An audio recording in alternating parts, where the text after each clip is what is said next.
बाबा, आज आप घर में इतने ज्यादा सब्जी क्यों लाए हैं? बेटा पता नहीं आज क्या हुआ है, कोई गाहक ही नहीं आया, इसीलिए सब्जी घर लाया हूँ। अब मेरी स्कूल की फीस कहाँ से आएगी? मास्टर साहब मुझे हर दिन डराते हैं।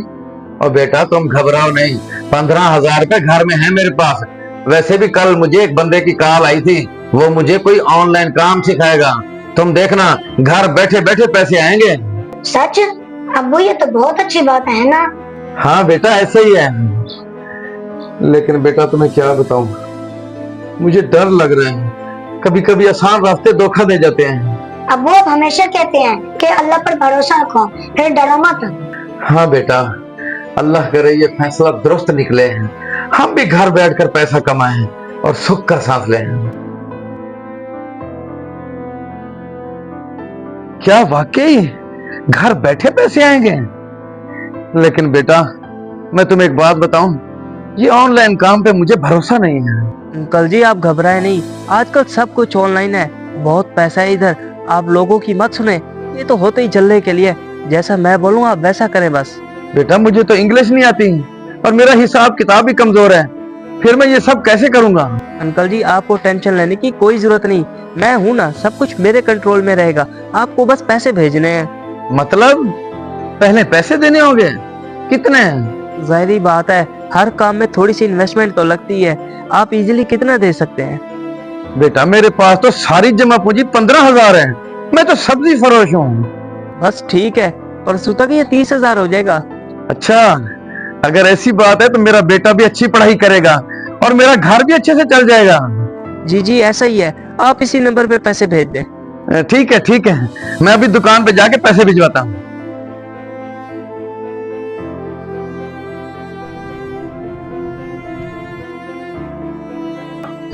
ये भी हाथ से निकल गया, इतनी देर मेरा टाइम जाया किया इसने। सारे, ये मैं लोगों से क्या सुन रहा हूँ? तूने ऑनलाइन काम का झांसा देकर लोगों को लूटना शुरू कर दिया। अच्छा, तो आपको भी पता लग गया? बाबा आप ही बताएं, मैंने कौन सा कोई बड़ा गुनाह कर दिया? आजकल का जमाना है ही धोखे का, हर कोई यही कर रहा है, तो मैं क्यों ना करूं? बेटा, रिस्क का जरिया हलाल का हो या हराम का, इसका हिसाब हमें दुनिया और आखिरत में देना होगा। लेकिन अब्बा, सभी रिश्तेदारों और दोस्तों के पास बड़ी बड़ी गाड़ियां हैं, कीमती कीमती मोबाइल हैं, तो मैं क्यों पीछे रहूं? मेरा भी हक है कि मैं अमीर बनूं। बेटा, मैंने सारी जिंदगी लोगों को दीन का दर्स दिया, अल्लाह की किबरियाई बताई, अल्लाह के खौफ से लोगों को डराया, और मेरा अपना बेटा लोगों के माल को अपना हक समझता है। तो क्या बाबा, मैं कुछ गलत कर रहा हूँ? हाँ बेटा, तुम गलत कर रहे हो। एक मजलूम की बद्दुआ नस्लें उजाड़ देती है, नस्लें। अभी भी वक्त है, खुदारा अभी भी वक्त है, तौबा कर लो और लोगों का माल उनको वापस कर दो।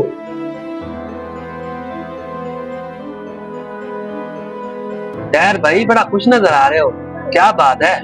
यार एक काम मिला है, ऑनलाइन बिजनेस है, घर बैठे पैसे मिलेंगे। सारेब नाम का कोई लड़का है। सारिब? ये नाम तो पूरे इलाके में मशहूर है, वो लोगों को ऑनलाइन काम के नाम पे धोखे देता है। क्या? नहीं यार, तुम्हें कोई गलत फहमी हुई है, वो तो शरीफ लगता है। धोखेबाज हमेशा नेक चेहरा बनाकर ही सामने आते हैं, पैसे लेने के बाद गायब हो जाते हैं। अल्लाह खैर ही करे, कल ही मैंने उसे 15,000 रुपए भेजे हैं। ये आपने क्या किया? कम अज कम बंदा किसी से मशवरा तो कर लेता है। बस यार, उसकी बातों में आ गया, मुझे लगा अल्लाह ताला ने मेरी जिंदगी संवारने का मुझे मौका दिया है। तहर भाई, अल्लाह कभी धोखे से रिस्क नहीं देता, बल्कि असल हलाल कमाई तो मेहनत में है। ये मैंने क्या कर दिया?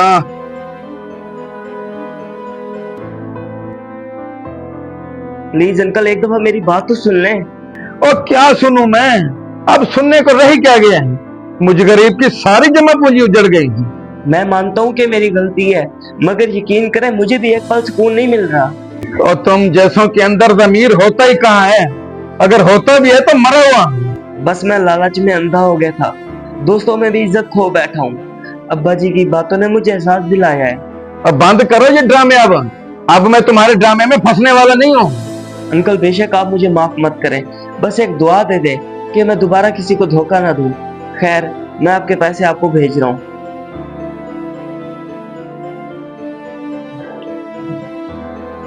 माफी देना तो बहुत मुश्किल है, मगर क्या करूं, रंजिश के साथ जिंदगी जीना भी तो एक बोझ है।